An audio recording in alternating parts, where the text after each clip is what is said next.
article that we read for last week and had such a great discussion about related to IT doesn't matter.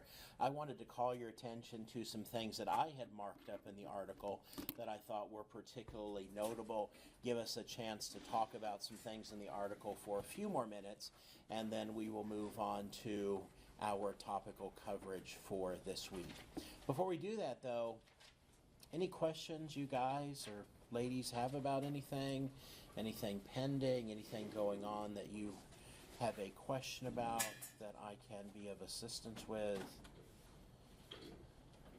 All right, so I will take that as a good sign.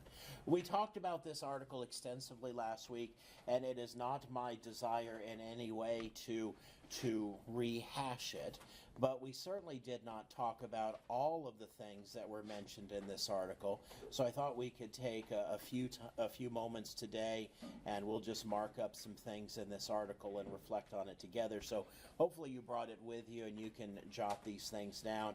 And once I point out some things to you, I also want to see if any of you have some things that you thought were interesting in the article that we wound up not talking about. This right here on the second page of the article, this section entitled "The Idea in Brief," does a very good job sharing Carr's thesis. And I think we talked about the fact that last time it seems very odd that there were people that wrote rebuttals and wrote letters to the editor and seemed to misstate what Carr was really saying.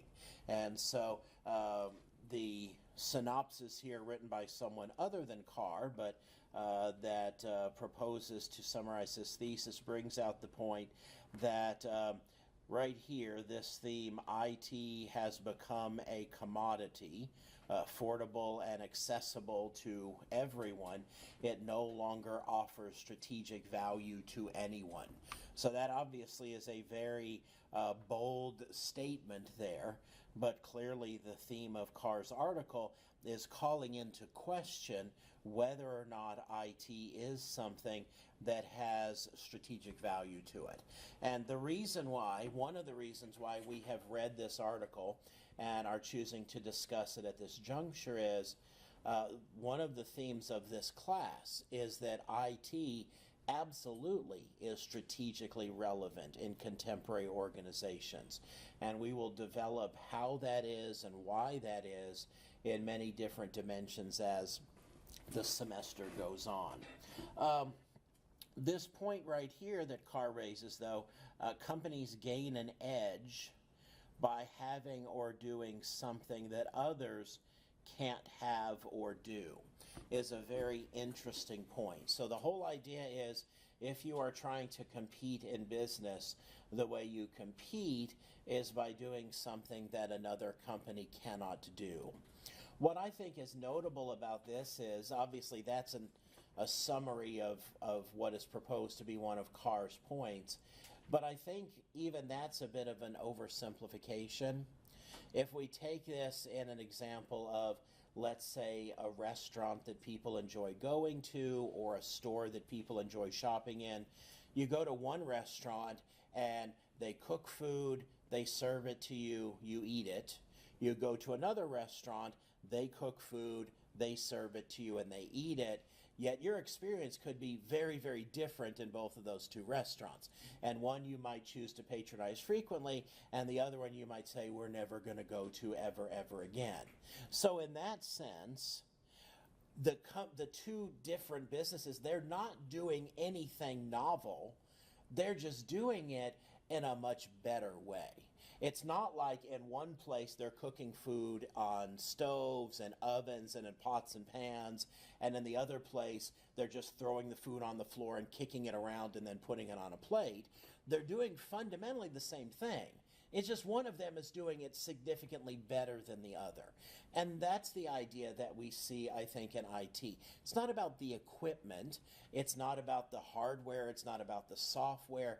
It's about how you're using those resources. And so this is an interesting point here that I think if this is reflective of Carr's thesis, it is something that I think is interesting to challenge.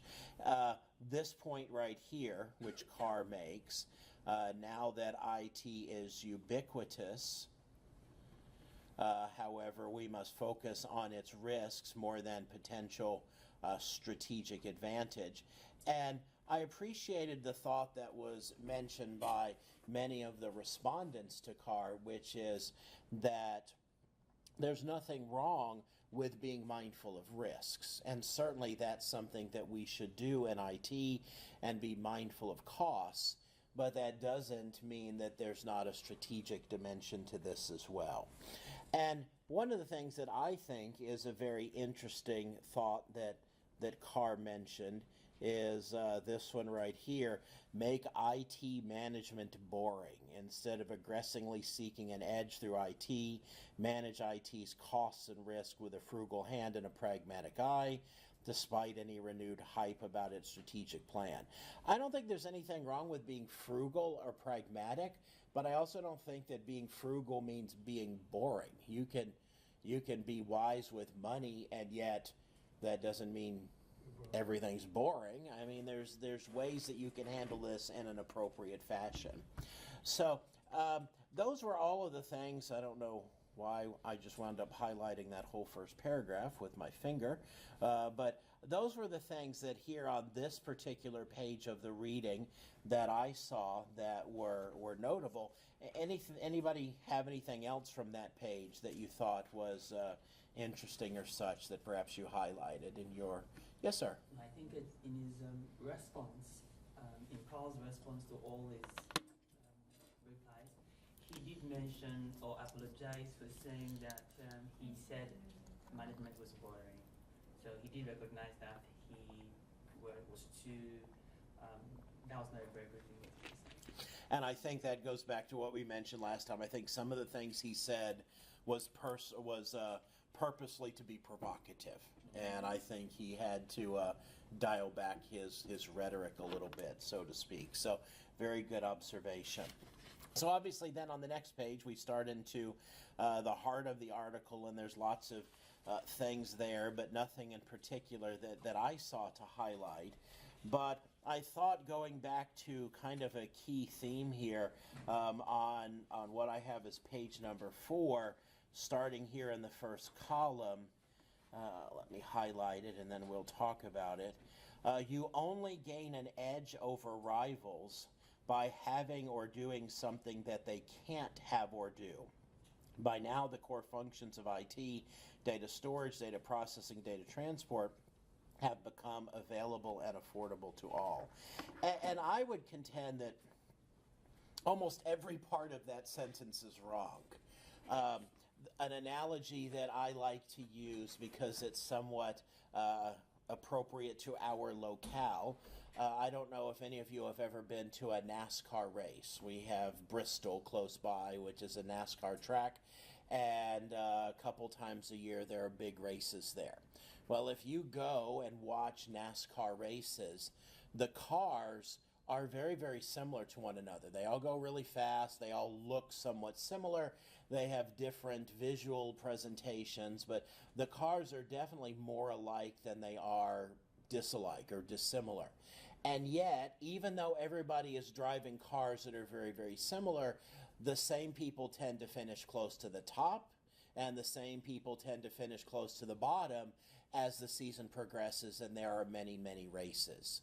So you have people that are using the same technology, using the same equipment, but getting consistently very, very different results. So I think that argues against this idea you only gain an edge over rivals by having or doing something that they can't have or do. I think you can have the same equipment, as we were just saying, you can have a lot of the same resources, but it is about what you do with it, and you can achieve very, very different results, even though you might have the same technology as another company that's out there. Well, moving ahead in things I noticed, and then I'll open the floor for your thoughts here again in a moment. On page number 5, this thought in the second column, the trap that executives fall into is assuming that opportunities for advantage will be available indefinitely. I think that's kind of an interesting thought there, and I think there is an element of truth to that, something that today might provide an advantage for us, a year from now may be very, very commonplace. And so we do see many times where there are opportunities that perhaps only a few companies can afford, or only a few companies can take on for a variety of reasons, and they do that, they get advantage from that, and then in coming years the prices get lower, the technology becomes more commonplace, other companies can adopt it, and the uniqueness of what they were doing begins to be eroded. We will talk about one example of this that's playing out in business right now. Some of you may be familiar with it. It actually is a technology that we are using in our lab time, although you haven't really done anything to this point to gain advantage from it. SAP, a number of years ago, introduced a new way of storing enterprise information. Historically, for many, many years now, companies have operated databases like you read about in your chapter reading, where they stored all of their corporate information on hard drives. And if you were to look in a company's data center or even on the cloud, you would find very, very large redundant hard drives that were storing all of the company's information. And you might find 4, 5, 10, 15 terabytes of information stored in that database about everything that a company has done. Well, SAP was one of the companies that pioneered what has come to be called in-memory databases.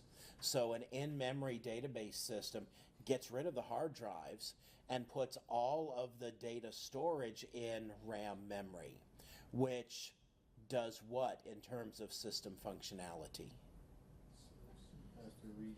It makes everything potentially a lot faster, because hard drives are notoriously slow as compared to the speed of memory. Well, if you're going out and buying a server that has 4, 6, 8 terabytes of RAM and many multiprocessors in it, that's not going to be a cheap piece of hardware. Not every company can afford that kind of hardware. I've consulted with a couple of companies in this area that they really had to plan and save and strategically manage their acquisition of that hardware. An example of that, this is not a secret, but it's about, I'm going to guess it's about 6 months ago that the University of Tennessee bought a SAP HANA system so that they could do everything in memory. The technology had been out for a few years, and they had been looking at it and kind of longingly wanting to have it, but it didn't fit into their budget. There are other companies in this area that when that technology came out, they bought it very, very quickly. There are other companies still that would like to have that technology, but because of the price tag, they haven't taken that on yet. But if we be mindful of Moore's Law and what we know about technology, 10 years from now, probably that will be very, very commonplace technology, because the prices will come down, the equipment will get much cheaper. A parallel to that is a lot of you have laptops or other devices. How many of you have a laptop? Okay, even if it's not here. So almost all of you have a laptop. How many of you have a laptop that does not have a hard drive in it anymore? It has a solid state drive. How many of you have a laptop with a SSD in it? Okay, not everybody yet, but that looked like about 40% of the people. 5 years from now, buying a laptop with a hard drive will probably just not be something that even happens, because the price of solid state drives is going down, and even better storage media is being created. So this idea, the trap that executives often fall into, is assuming that opportunities for advantage will be available indefinitely. I think that's valid. I think we have to be careful that if you go to your boss and say, hey boss, here's a great opportunity for us to buy something that will give us a strategic advantage, he or she needs to understand that you're not saying this will give us an advantage forever. this is something that will give us an advantage for a period of time, but then other companies are going to compete. And as technology gets cheaper, gets better, gets faster over time, those companies that jump into the pool 6 months or a year after we choose to do so are going to be able to get fundamentally the same technology at a cheaper price point. So the question is, when do you make the leap? When do you make the purchase? Does it make sense in the context of your company to buy something that's brand new cutting edge technology? Or are you a company that kind of wants to be midstream? You don't want to be the last people to have it, but you don't want to be the first people to have it? Or is your company strategy to be the last people that buy a particular technology?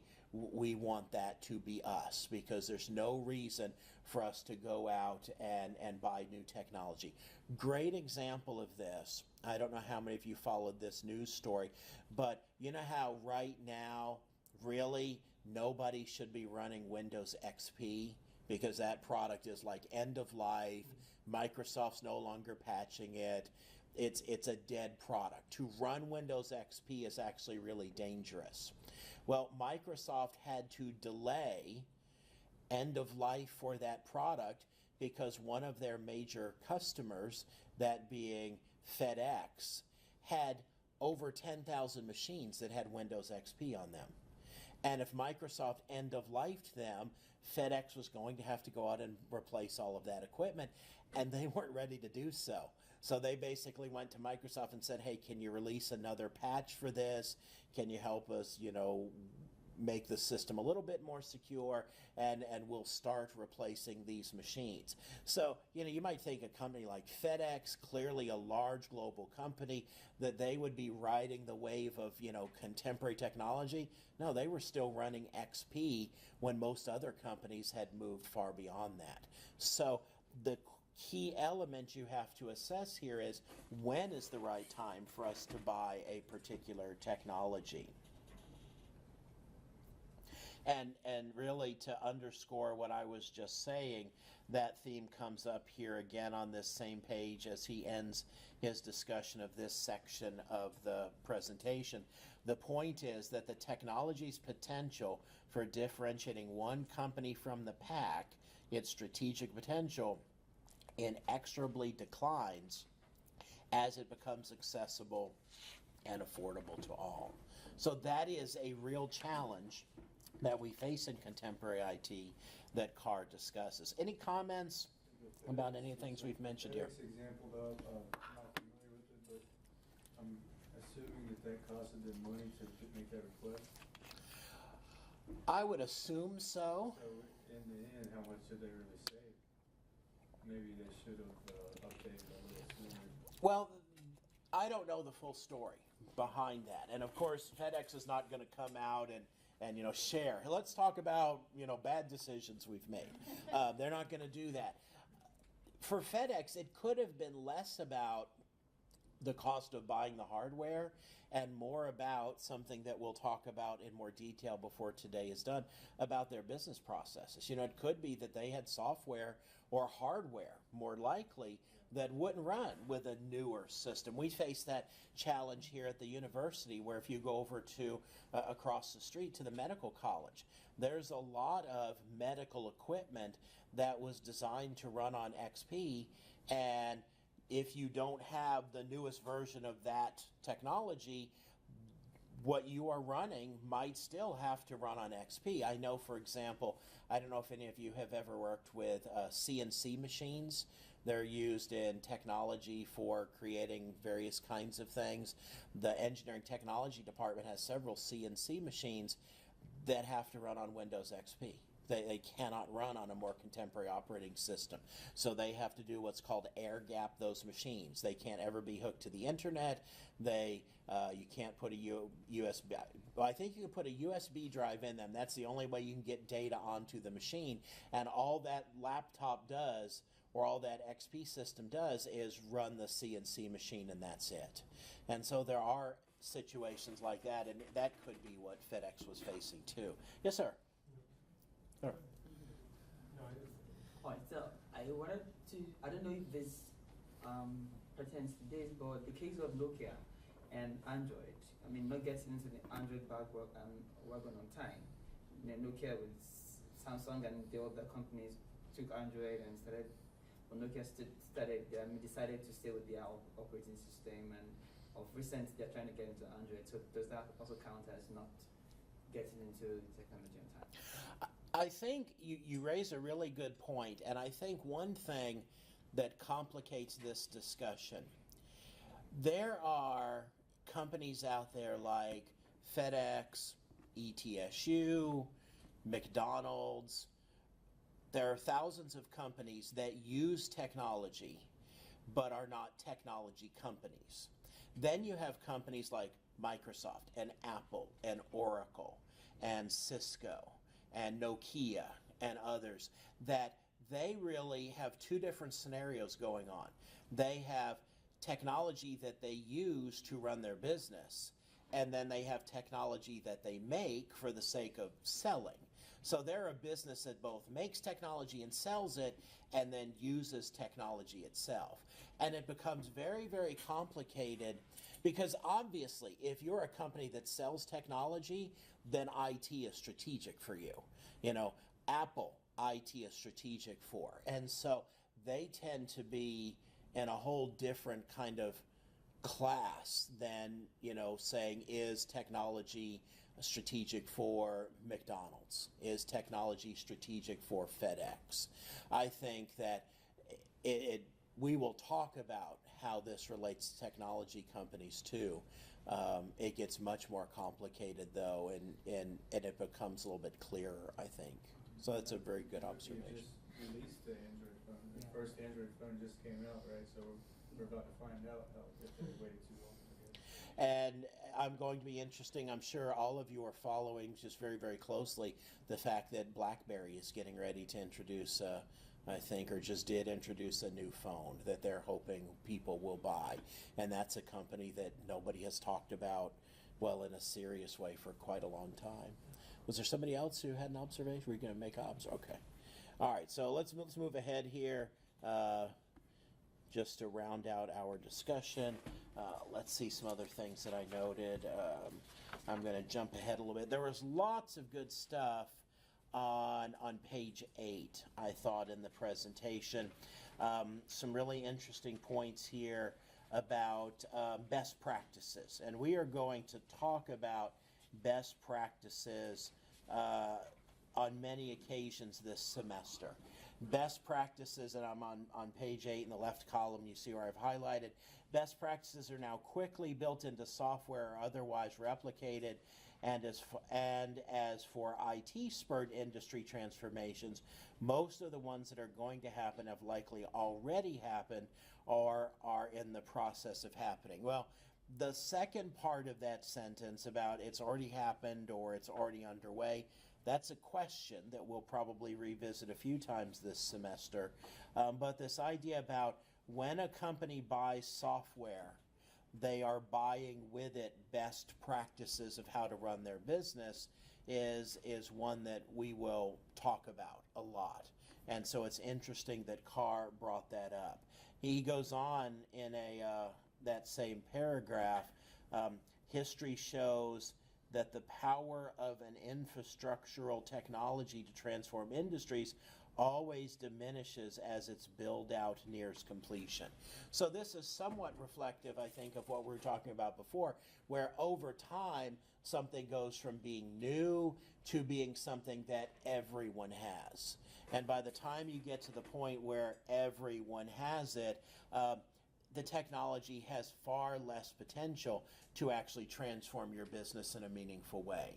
If you are one of the first companies out there to have a mobile app that allowed customers to buy from you, you could have really taken advantage of that. 10 years from now, really even today, that method of doing business is so commonplace that it's probably not in and of itself going to make your company successful. You've got to have something else to offer consumers. And this point right here, it's rather a long section, but I'll try and highlight the block here. IT's power is outstripping most of the business needs it fulfills. The price of essential IT functionality has dropped to the point where it is more or less affordable to all. The capacity of the universal distribution network, the internet, has caught up with demand. We're already seeing considerably more fiber optic capacity than we need. IT vendors are rushing to position themselves as commodity suppliers or even utilities. And there's a lot of interesting dimensions to that we talked about last time. In an organization, a very common use of a computer might be sitting on someone's desk and allowing them to do word processing, Microsoft Office, and things like that. The power of that computer is probably more capable than they really need. They probably don't need the large hard drive that's in that machine. They probably really don't need all of the processing power of that machine, because that machine, practically speaking, probably spends a lot of time doing nothing. And so where companies really have to be careful here is not overspending on technology just because people in the organization might want the newest and greatest thing. But the converse to that is you don't want people to be held back by technology. When I first got to ETSU, I don't know how this happened, but I inherited a computer that was 2 years old. And I'm not exaggerating when I say when I had to reboot my computer, it took it 25 minutes to go through the whole boot up process. I mean, it was like, okay, I got to reboot my computer. I guess I'll, go to the bathroom and wander around the halls for a little while and come back, and it would still be doing its thing. It was just painfully slow. You don't want your employees to experience that, but we need to be thoughtful about how much technology they really do need, and whether we're overspending if we invest in them, having them have the latest and greatest things. So let's pick up the pace here. Whoops, don't know why I launched my Edge browser. Bear with me here. Page 9 in the section from offense to defense. In the long run, the greatest IT risk facing most companies is simply overspending. And I don't inherently disagree with that. Even though there are a lot of things that Carr says I do disagree with, I do think that overspending is a legitimate danger. And then at the very bottom of that column, being able to separate essential investments from ones that are discretionary, unnecessary, or even counterproductive. And I think we threw this comment out last time, but I really want to revisit it, and we will come back to this a few times. In IT, we need to guard our credibility with the business people in our organization. And if all we do as an IT department is continually go to them kind of with our handouts saying, will you buy us, will you give us, will you do this for us, we need to be very, very careful that they see the value that we're adding to the organization. And the danger here is that if we ask for more than we truly need, then when we do face a real need, they're not going to give it to us. It's one of Aesop's fables, I believe, the boy who cried wolf, who, continually said, hey, there's a wolf coming, there's a wolf coming, and there was no wolf coming, he was making it up, and then one day the wolf came and nobody believed him. Well, in IT, if we're constantly going to this, people say, you got to give us money for this is critical, you got to give us money for this, it's critical, you got to give us money for this, it's critical, eventually that's going to cause fatigue on the part of the business side of the organization. So we have to guard our credibility. The other part of that is, imagine the boy who cried wolf. Imagine if the story was every time the boy said the wolf was there, imagine the wolf was there, but it just ran off before the other people showed up. The boy wasn't lying at all. He was telling the truth, but everybody thought he was lying about it. Well, a lot of times in IT, I think you have people where you tell the business, we need a new server in order to run our organization, and they buy the server for us, and we need it. We put it to good use in our organization. It's important, but they don't know how we used it. They don't know why we need it. it. They don't know what value it added. And in fact, to add insult to injury, a lot of times we put that computer in the data center and they don't ever see in their minds anybody using it. They're like, nobody's ever in the data center. You put that computer in there. How's it possible you needed it? Because I never see anybody using it. It's like, you know, in their mind, it's like, you asked me to buy you a car. I bought you a car and it just sits in the garage all the time. Well, what we have to be able to do and be prepared to do and skilled at doing is explaining to the rest of our organization, we need this money to do this project, and here is what that project is going to add in terms of value to the organization. And then we need to make sure that the organization understands when we deliver on what it is that we have promised.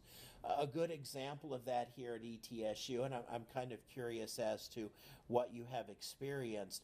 How has internet access been on campus so far this semester? Has it been bad, good, horrible, shaky? Anybody use Wi-Fi or whatever on your devices? Has it worked okay for you? Worse this semester. It seems worse. We completely lost it at Gilbert one day, and a lot of times I come in and have to reboot my laptop just to connect. I thought maybe it was my laptop, and then someone else came in and sat down beside me and was like, "Why am I not connecting?" You know, and I told them I had been having to reboot my laptop, and I don't remember those things happening before this semester. I can tell you a little bit of backstory for what it's worth. The university pretty continuously brings in more bandwidth. And the bandwidth available this year versus last year is more than twice of what the university had. There's a lot of money been spent on that. What's really interesting is, in order to bring in faster internet than what we have right now, the university is going to have to go out and buy all new routers and firewalls that have significantly faster capabilities than what we have now, which is a non-trivial investment. I haven't seen the full price tag yet, but it's well over $1 million for that. So the challenge is, end users are like, we want more internet, we need more internet, but yet internet's not the kind of thing you can touch and you can feel. And so if IT goes out and makes an investment and all of a sudden now everybody's devices work better, what it's important for IT to do is, with a degree of diplomacy, come along afterwards and say, okay, let's show you what it is that we did to fix this problem, and to make sure you reinforce the value is that you're adding. Because to go back to, whoops, didn't mean to highlight that, but separating essential investments from discretionary, unnecessary, even counterproductive. So we need to make sure that as we are asking for things, we make it clear, okay, this is discretionary, this is essential. Obviously, we're not going to ask for anything that would prove counterproductive, but we mentioned this before, there's nothing wrong with our being expected to justify our requests and then being prepared in particular to tie it back to the goals of the organization. And I'll say more about that in later discussion, so let's leave it for now. Just some other things here real quick. Spend less, follow, don't lead, focus on vulnerabilities, not opportunities. Clearly, this follow, don't lead is a pretty interesting admonition there to organizations that may or may not be reflective of what we find important. And then I have one last thing here, and it's what we said before, that as we already observed, Carr kind of backed away from him himself about IT management being boring. So I went through that a little slower than I would have liked, but the goal was to just revisit some of the key themes of the article here so that in the future we can incorporate it into later discussions that we might have. Anything that you found notable in the article that we haven't talked about yet that would be worth us spending a few moments on? All of the storage issues, though, there was a lot of talk about that. That has been resolved since then, hasn't it? Because I know here and at my previous job, each user had limited storage. And once you hit that, you had to get rid of things. But back in 2003, that may not have been something that was being done. Where, is there a particular section in here that you remember him talking about that? I can't remember now if it was in the letters. I just remember seeing it several times that it's mentioned. Storage has significantly changed in the era of cloud computing in particular, because companies can almost buy data storage easier than you can buy storage for physical goods. And buying storage for physical goods is easy because you can always just rent a warehouse to put stuff in. You have the electronic equivalent of that now through cloud computing.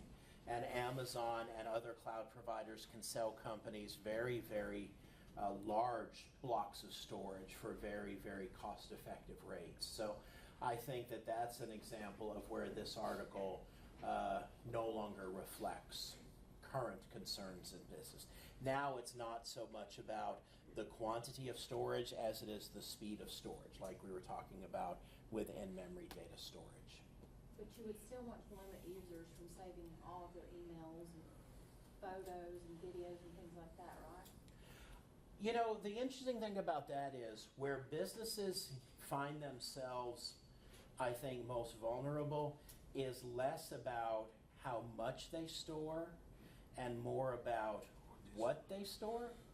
You know, as an example, ETSU doesn't really care if employees sync their iTunes library to their work machine and have their whole music library there, as long as it's stuff that they legitimately have bought through iTunes or other sources, no problem with that.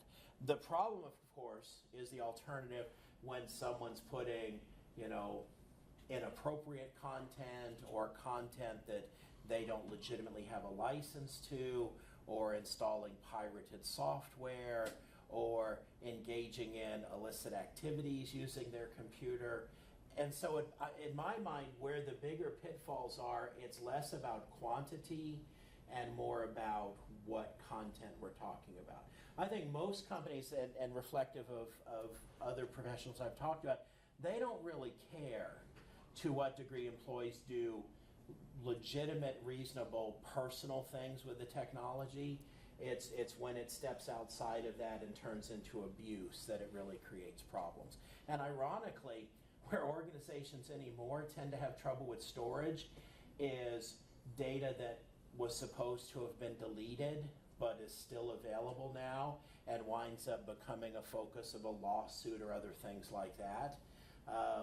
That sometimes becomes more of an issue than us not having enough space for things. But different organizations, obviously, depending upon their business model, it's a whole different scenario. But I don't hear as much talk about, boy, it's a big deal that employees have such and such and such and such on their computer, as long as it's not things that shouldn't be there, like pornography or stuff like that. That's where the problems lie more than just people's hard drives being full. Because practically speaking, it's pretty hard to fill a hard drive, even on a laptop anymore. I mean, unless you're just like downloading lots of videos or something. Yeah, space is not the issue it used to be. Other comments, questions, thoughts? All right, I think for the sake of time, although I had highlighted some other things in some of the other sections, I'm going to forego that so that we can jump into our primary discussion here on Introduction to Information Systems. This is one of those sections where we're still, as we get ramped up here, going to talk about some things that for some of you may be new, for some of you, depending upon courses you took as an undergraduate, what your undergraduate degree was in, some of this will be perhaps a little bit of review for you, but I felt it important for us to try and have a unified set of foundational concepts here for us to explore together.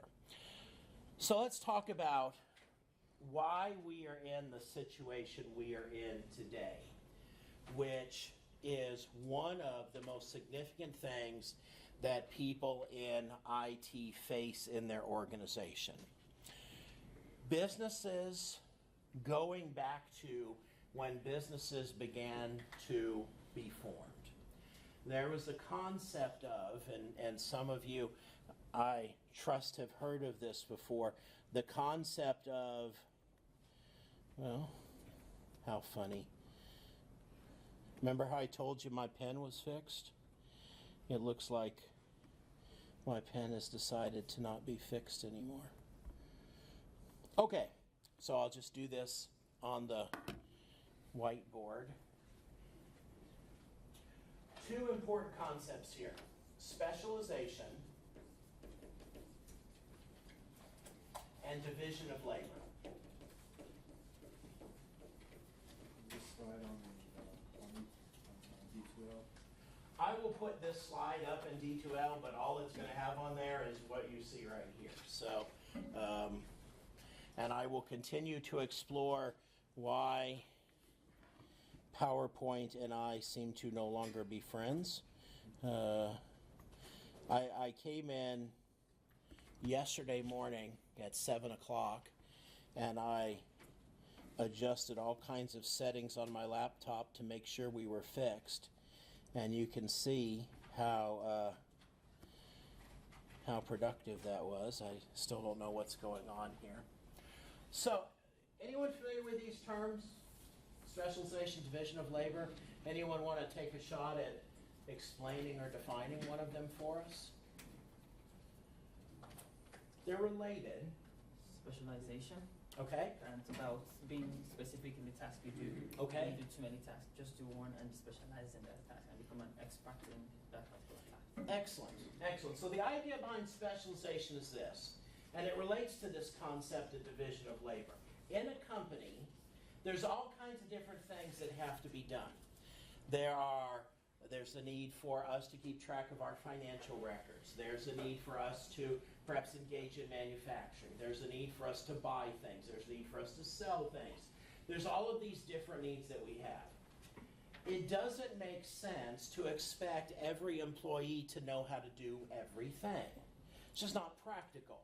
You're not going to find an employee that is a good accountant and can also run a large-scale manufacturing machine on the shop floor and then go out and sell things to customers.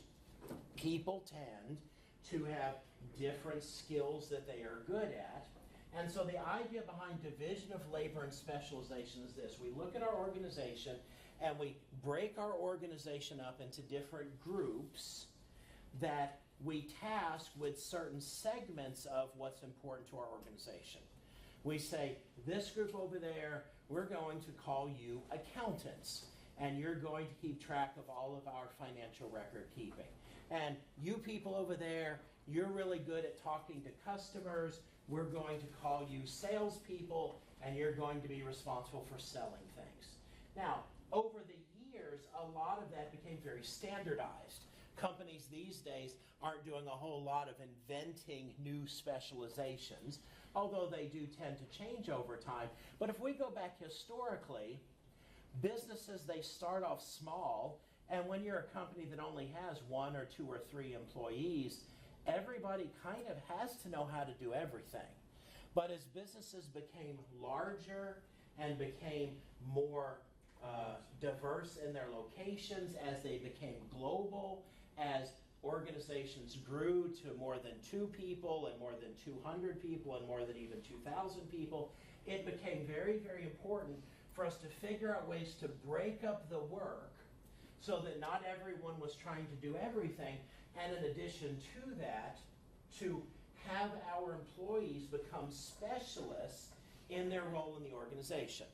Basically, you want an accountant to be an expert at accounting, but an accountant doesn't need to know how to sell. You want salespeople to be really good at persuading people to buy things, but they don't necessarily need to know how those things were made. You want people that are working in manufacturing to be really, really good at making things, but they don't need to understand the cost behind those things. They don't necessarily need to understand a lot of the other things that are going on in the organization. That's the mindset behind specialization. And so a lot of times these concepts are discussed in fundamental business classes. A lot of times they come up in the context of economics because they're very, very traditional, important drivers of business. So what happened over time is out of these concepts came the idea that a good way to think of an organization is to think of it as being divided up into different departments. We might have human resources, we might have IT, we might have accounting, we might have finance, we might have manufacturing, and so on and so on. We divide an organization up like this, and we call each of these different areas functional areas. And the idea is that each of these functional areas takes care of one very important but tightly coupled set of activities in our organization. And so you will find this almost universally. In every business that you visit, you will see it broken up into functional areas. This is not a new thing. This goes back well over 100 years in contemporary business practice. Okay, so why are we talking about that here? Well, if we look at things over time, there was a time before there was computers, obviously. And business existed before there was computers. So this structure was already in place before business computing became a thing. So, along come computers. And I'm sure all of you know well, even if you don't know the specifics, that the first computers that existed were really, really big, they were really, really expensive, and very few people had one. You know, like the US government had a computer back during an era. Well then, of course, as we've been talking about, technology becomes less expensive, it becomes more commonplace, and so all of a sudden there were very forward-looking people in business that said, hey, I bet we can get us one of those computer things and use it to help us run our business better. So what happened? Well, in almost every organization, what happened was something like this. Here's somebody, let's say, for example, in accounting. And he or she sits behind a desk all day doing accounting work. You realize if we go back not that far in the past, well, you're all familiar with like calculators, electronic calculators. What did accountants use before there were calculators? Anybody know? What's that? Slide rules in engineering, absolutely, and probably by accountants, but there's something even that predates slide rules. Abacus. What's that? Abacus. Yeah, an abacus. And it was very, very common. You don't have to go back that far. If you went to a lot of organizations these days, and if you found somebody who's like getting ready to retire and asked them, hey, do you know how to use an abacus? You stand a pretty good chance of them, first of all, looking at you like, why did you ask me that? And then, thinking, well, actually, I haven't used one in a long time, but yeah, I used to use one. Not unusual for a few, decades ago, within the, not your lifespan, but within the lifespan of people that are working in business today, there were people that did their work using abacuses. Well then, somebody invented the calculator, and that's became a whole lot easier, and everybody was using calculators. Well then, somebody invents a computer. And clearly, you have people that are saying, hey, I'm an accountant, let me convince my company to buy a computer for us accountants. And so all the accountants get together, they create, a business case, here's how we can use a computer, here's how it will make accounting a lot better, and they sell their organization on buying them a computer. So now, in my scenario here, the accountants have computers. And let's assume they're using them, and it's improved their ability to do things in their operation. And so what do you think begins to happen in the rest of the organization? They see accounting using computers. They see it being valuable to them. And by the way, I'm using the term computers. The reality is they probably bought one computer for accounting and had a whole bunch of terminals hooked up to that one computer. Well, then maybe finance decides they want a computer. and manufacturing decides they want a computer. And over time, what happens is companies go out and buy technology to help the work that's being done in these functional areas. So that's the point of this slide right here. In the beginning, technology came to business tied to these functional areas. So here's the question I have for you. How did this create a headache that IT professionals still contend with today? What's the problem here? Oh, user roles cannot conflict each other. I did a corporate internal audit for a IT or for ERP software, and we had to audit each user to make sure that AP couldn't have access to receivables and vice versa, and so that was a big headache. And people always change departments, get promoted and demoted. Okay. So that has to. All right, so we could have some issues with, I'll just classify that as permission type thing. I don't think that's the biggest problem here, but you're right, that's definitely a problem. What else? Yes, sir. So I think we have silos of data scattered around different, there's no synergy between all the systems. When these systems were bought, they didn't talk to each other. The accounting system served the people that worked in accounting, and the finance system served the people that worked in finance. And to a certain degree, you know, this is new technology. This is brand new. Best practices are yet emerging. So when people went out and bought these technologies, they said, I'm a marketer, I need a computer to help us in the marketing department. And so companies, when they first went out and bought their initial wave of technology, they brought it in to help an individual functional area. And the problem that creates is, these systems, first of all, if we go back to the very beginning, the whole idea of having the systems communicate with one another was not even something that technology supported in the very early days. But even after the technology changed and it would have become possible to hook these systems together, a lot of times people in the organization didn't want to hook the system together. So here's an important part, or an important point, to keep in mind throughout this semester as a foundational concept. Let's say we have 3 computers. I'll just call them C1, C2, and C3. And let's say, for the sake of argument, that all of these computers store information about inventory in my company. But these computers don't talk to each other. What do you think is the likelihood that the information is consistent across all 3 of these machines? I mean, not only is it not likely, it's virtually impossible. You know, if we said, how many, we'll use our ERP sim as an example, how many bottles of water do we have in stock right now? This one might say 3,000, this one might say 3,500, and this one might be crazy and say 6,000. Okay? Now, which one of those is right?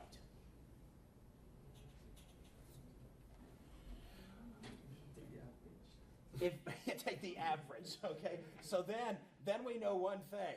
Then we know, no matter what, we're wrong, right? Because the average is clearly not going to be right here.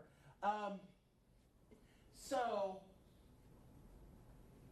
we have a problem. What companies are finding, and this is a key element in contemporary analytics, if you want to use information to make decisions, and you have information, but it's of dubious quality and accuracy, how is using that to make decisions going to be helpful to you? You know, in this scenario right here, computer 1 might be saying, hey, we're about to run out, buy more, while computer 2 is saying, hey, we have an overabundance, we better put this on sale to get rid of it. How do we come up with a reasonable strategy when we don't have consistency of our information. And here's a phrase that I've heard a number of people say, so I don't know who to give credit to for this, but it's another key theme from this class. Without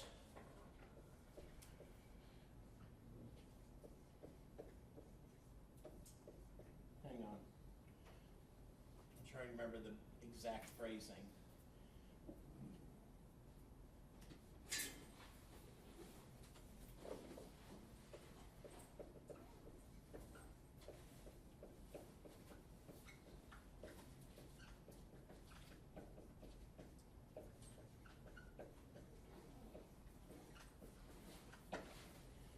What we are looking for is one source of accurate data.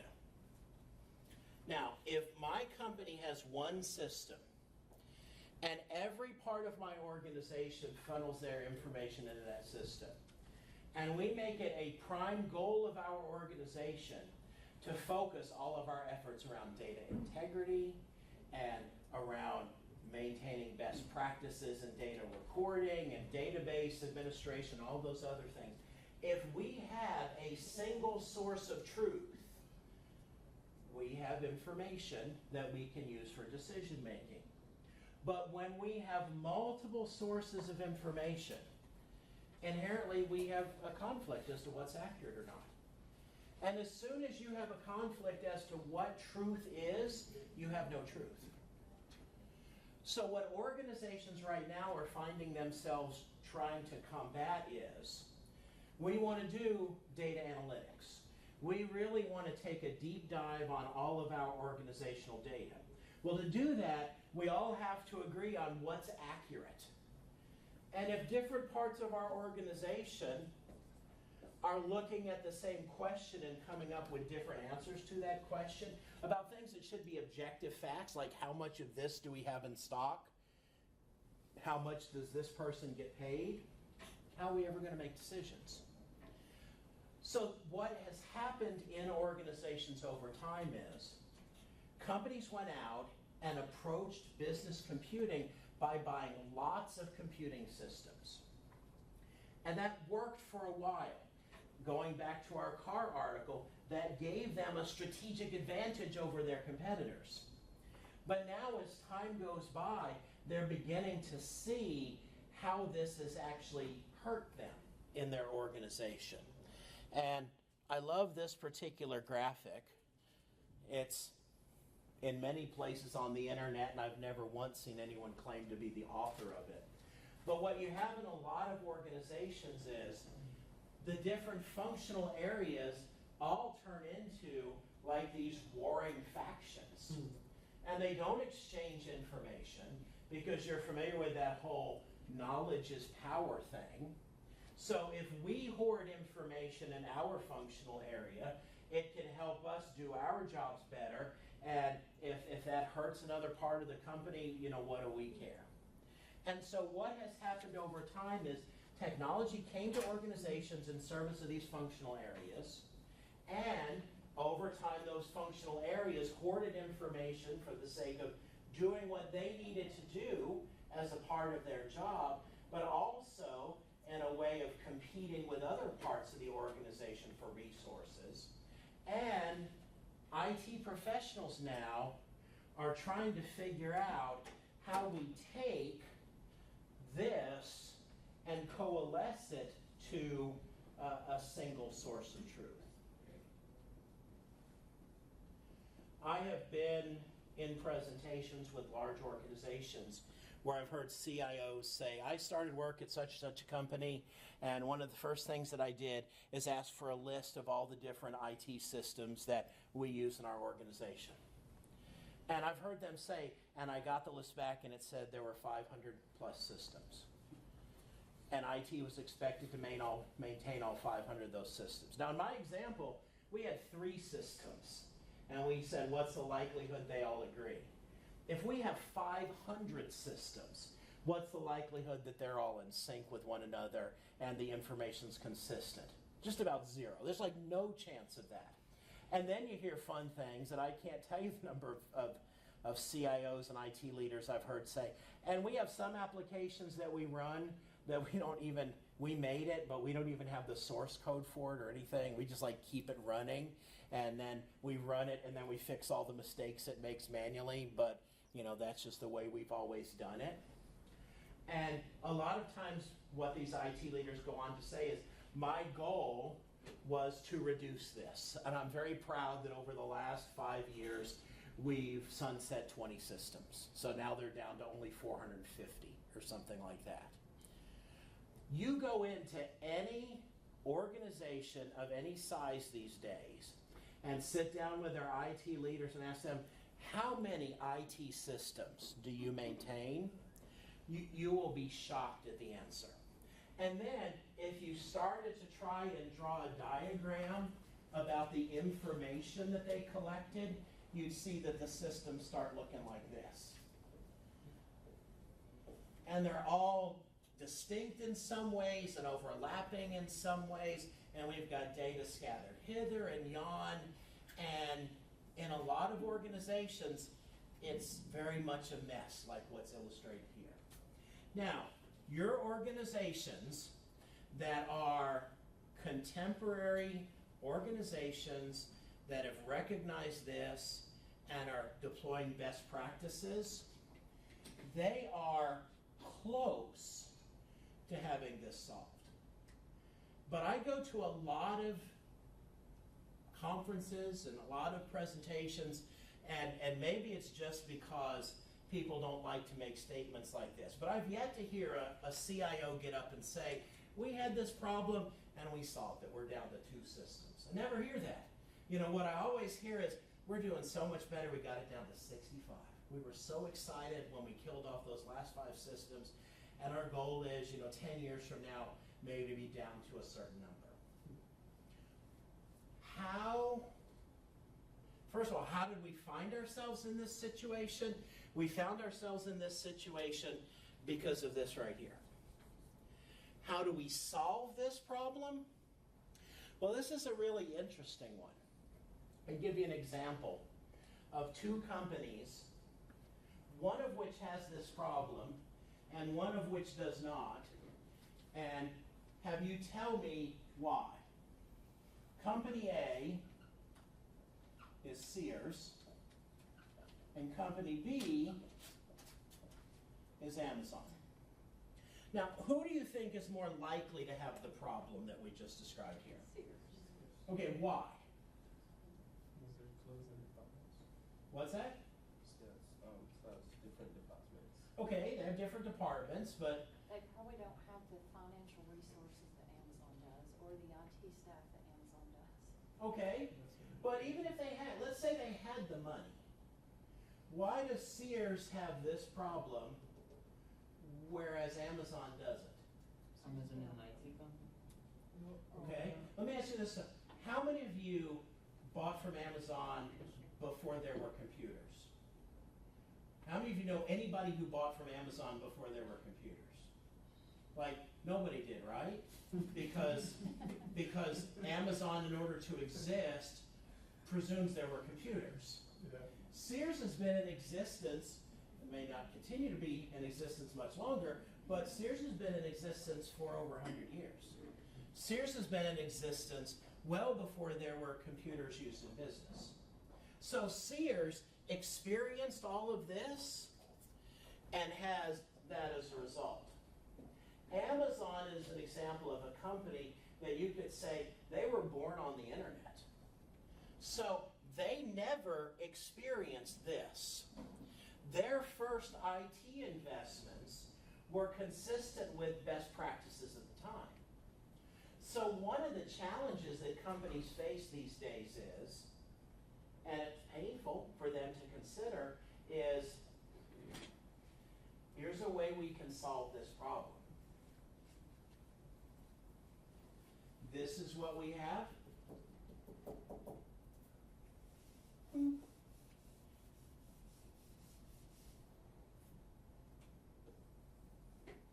Let's throw it all away and start over.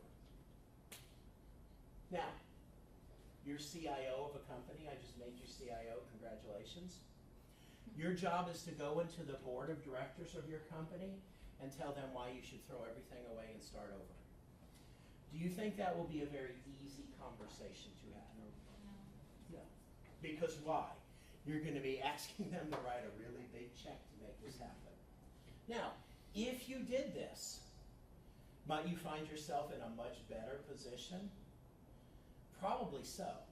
And in fact, there are a lot of organizations. There's one organization going through this very issue right now related to technology that we will talk about as the semester goes along, where they are looking at this and saying, you know, we could buy this new technology, and if we buy this new technology, we could take all our existing stuff and move it onto this technology, and it would give us an advantage, or this could be the perfect opportunity for us to start over. And they're talking in their organization about, what if we looked at all of our business processes, we looked at everything we did as an organization from the perspective of, we want to keep our acquired expertise, but we want to start with blank sheets of paper and start rethinking this from the ground up. That is an incredibly painful thing to contemplate. But the question is, if I have what was up here that I erased a moment ago, this rat's nest of systems that I keep trying to layer new stuff on top of, versus just saying, let's bite the bullet, let's start over, let's take the hit now. What's that going to mean for us 5 years from now? These are the things that organizations are wrestling with right now. Because a lot of organizations, they don't even look at best practices in terms of what's the best way to do things. They look at best practices in terms of, okay, we have this giant mess. What's the best way for us to keep this mess going? As opposed to what's the best way to run our business. So one of the things that is a key element that we will talk about this semester is, we like to think, particularly in academics, about what's the best way to do things. What are best practices? And I think sometimes we assume that when you graduate and you go out and get a job, the company that you are working for is going to be doing everything the best possible way. And there are many companies out there that clearly make an effort in that regard. But there are a lot of companies out there, it's not a matter of best. It's a matter of payroll is due at the end of this week, and yay, everybody got paid again. The system didn't crash. And they're just kind of hanging on for dear life. And so this is the challenge that a lot of IT professionals face. And the challenge is, where do we go from here? How do we fix this? Comments, thoughts? Any of you seen this in organizations that you've worked in or been affiliated with before? Anyone have any experiences along these lines? What's that? Yes, ma'am. You can implement an ERP system, right? You can, and we'll talk more about that. I would suggest that a lot of these companies that have ERP systems still have all the other stuff too.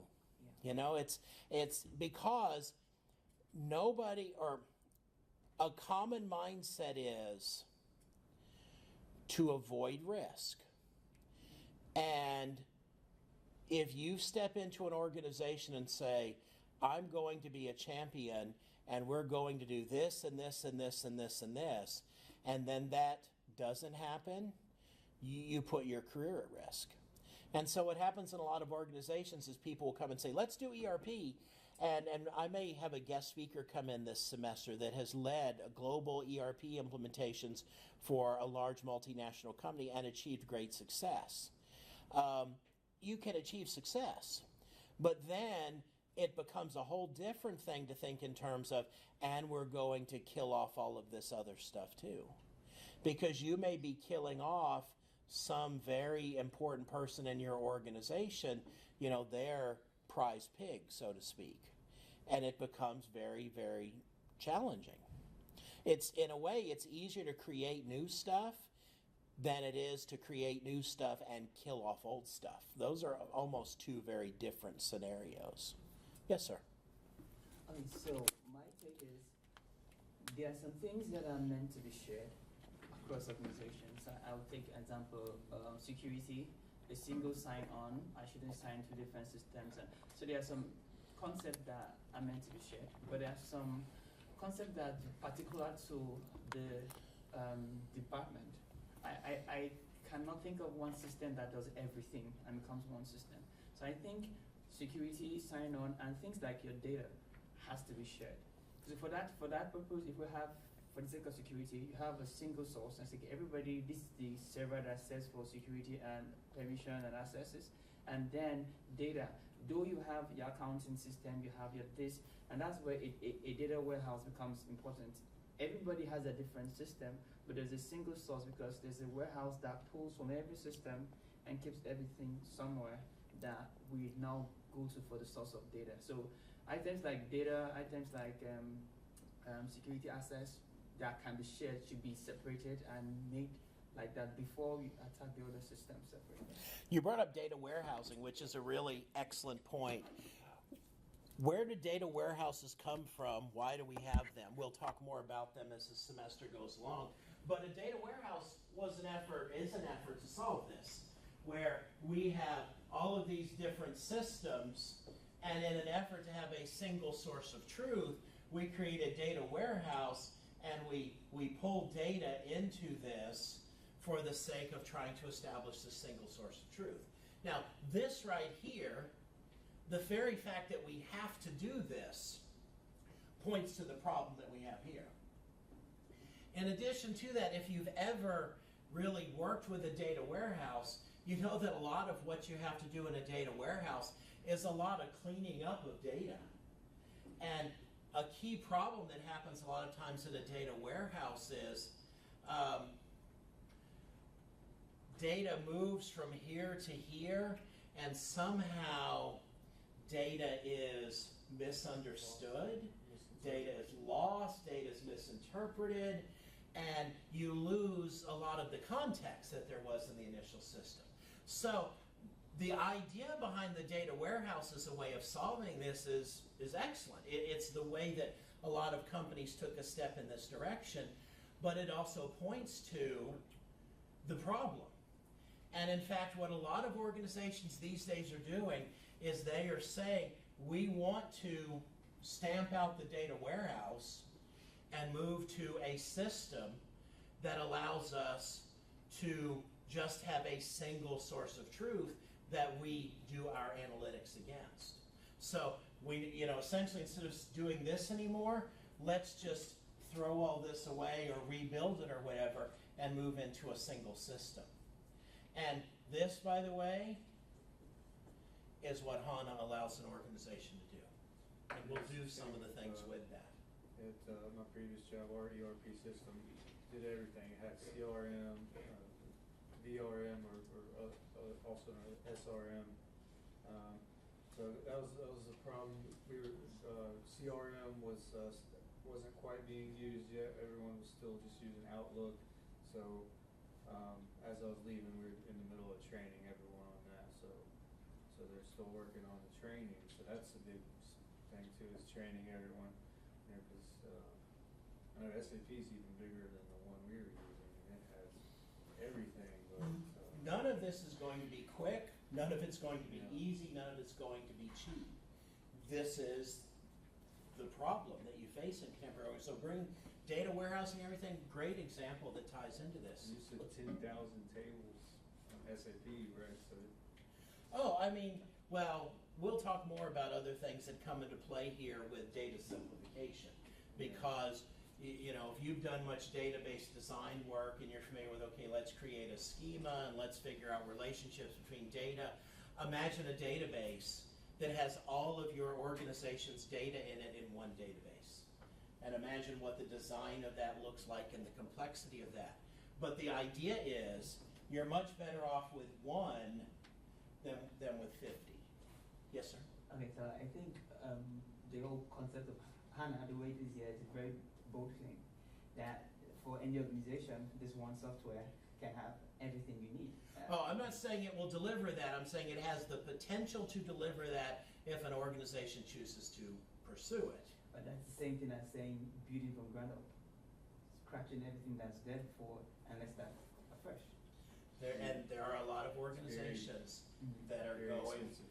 with, you'll hear them talk about a Greenfield Implementation, which is Very expensive. very expensive and let's start from scratch. And you're right, I'll give you an example. University of Tennessee, okay? Hopefully they won't listen to this recording, and if they do, hopefully they'll still talk to me when they're done. Okay, I'll just illustrate it this way. Here's all of UT systems. They bought SAP HANA, and they said, it would be really, really great if we could embrace best practices and simplify our data models and fully embrace all of this, but we don't have the time and we don't have the effort. We don't have the time, we don't have the money, so we're just gonna copy it over here.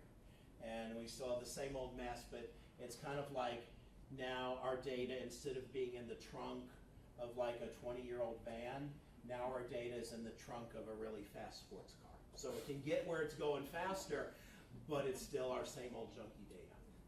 Yes? When did you say the SAP HANA was released again? I'm gonna have to go back and look. It's been at least 5 years, so it is maturing. Yes, sir. I think it'll be difficult for mass exception of a system like HANA because you have individuals within an organization that they have these old, redundant, antiquated software systems, and instead of going through the years and actually updating them, they've kept it just in that isolated, set, and they never want to grow.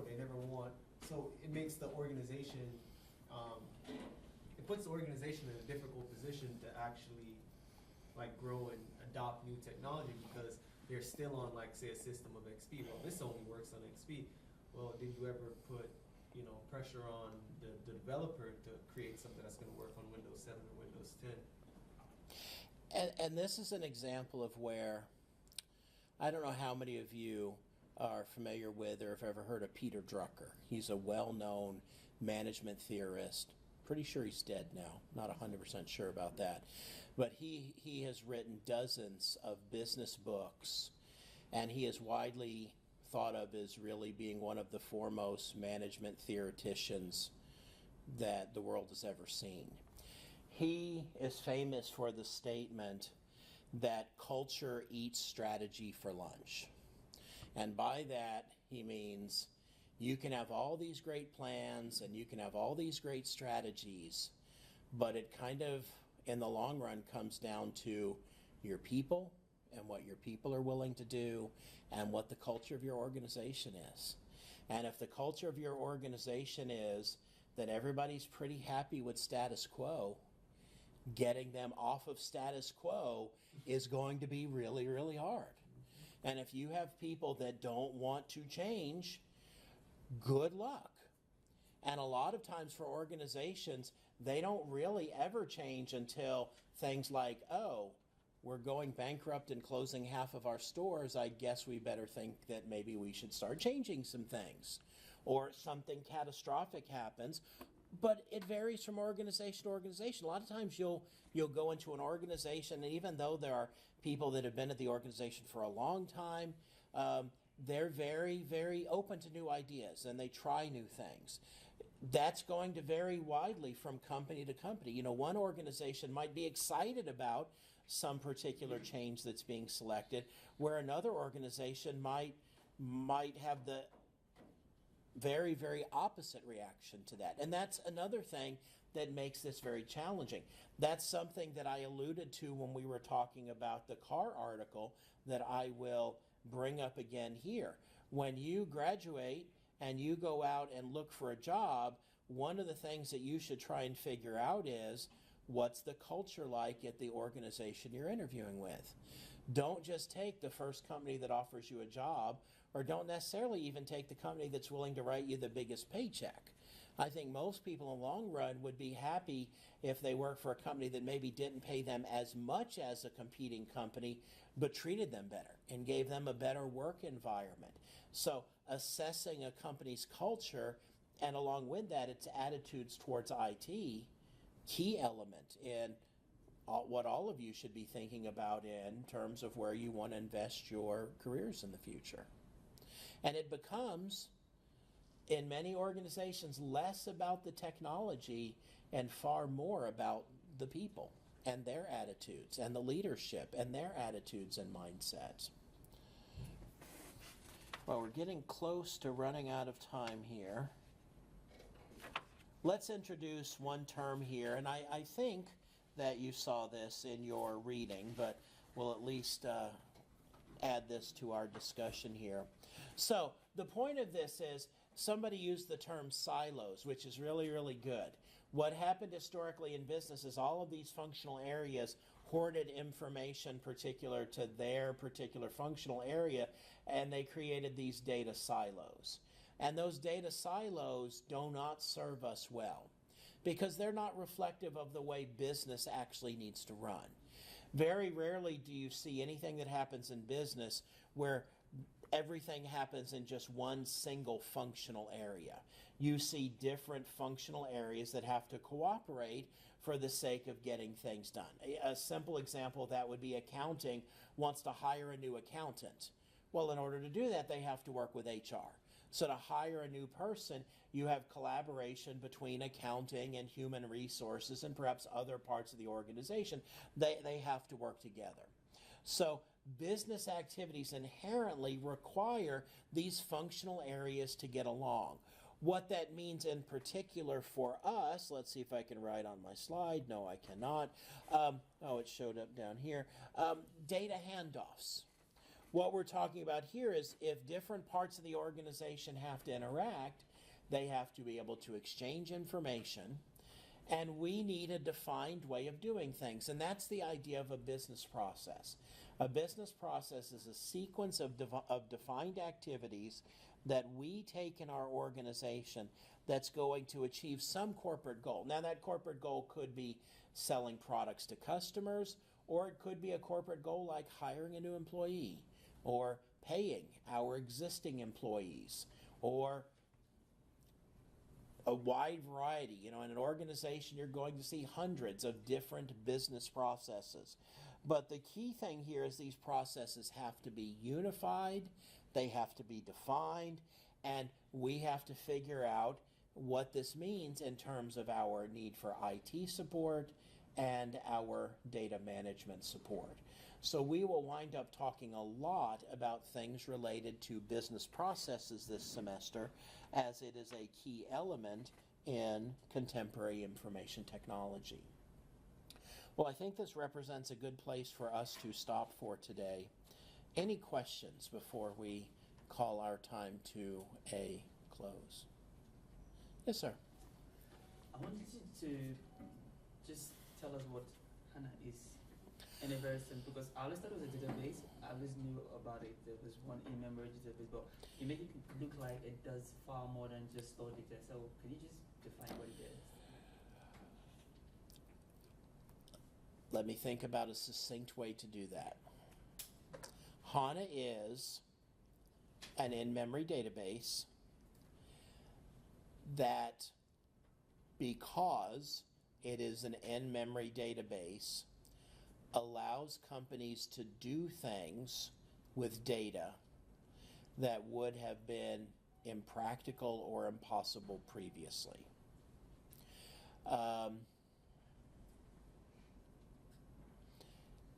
It's part technology, and like what we have been talking about, it's also part what you do with the technology. Traditional databases, when compared to HANA, are very, very, very slow. So let me give you an example of what I'm talking about. I don't seem to have brought my iPhone with me to work, okay, or to class. So let's say that I want to create an app for the iPhone, and I want it to be able to retrieve live information about customers.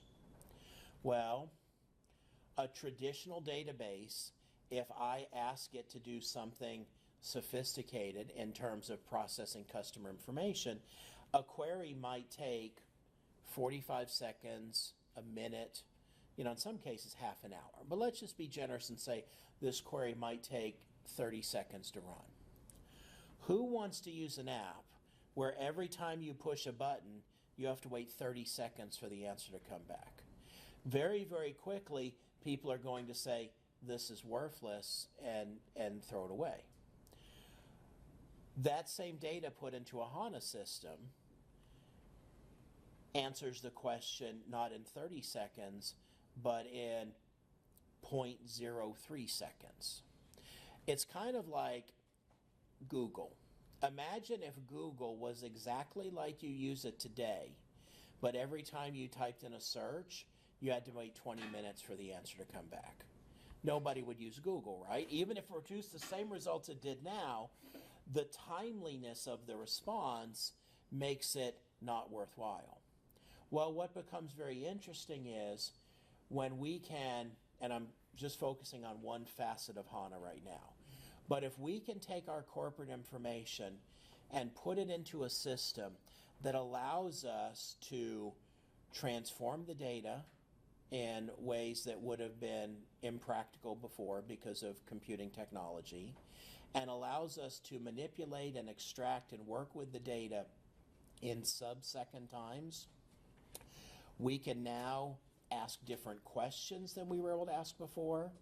We can get answers back in a timely fashion, and we can reinvent our business. I'll give you an example of this. There's a gaming company. Some of you, if you've taken me for a class before, I used to show this video in some of the classes.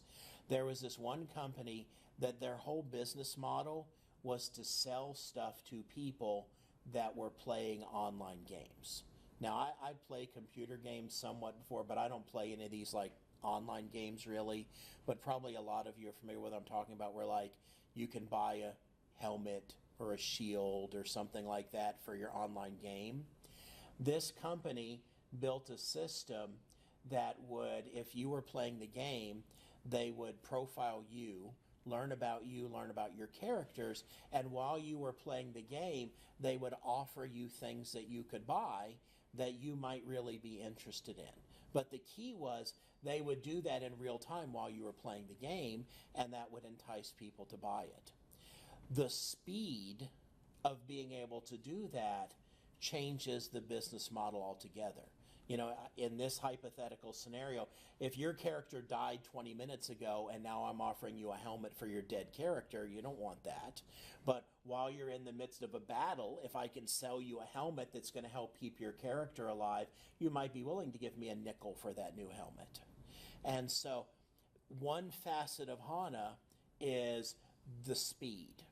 And my analogy of Google is actually a pretty accurate one, in that what HANA is bringing the same kind of technology that enables Google to deliver a search result response in less than a second and deploying it in a business environment so that businesses can get that kind of performance when they're looking at business data.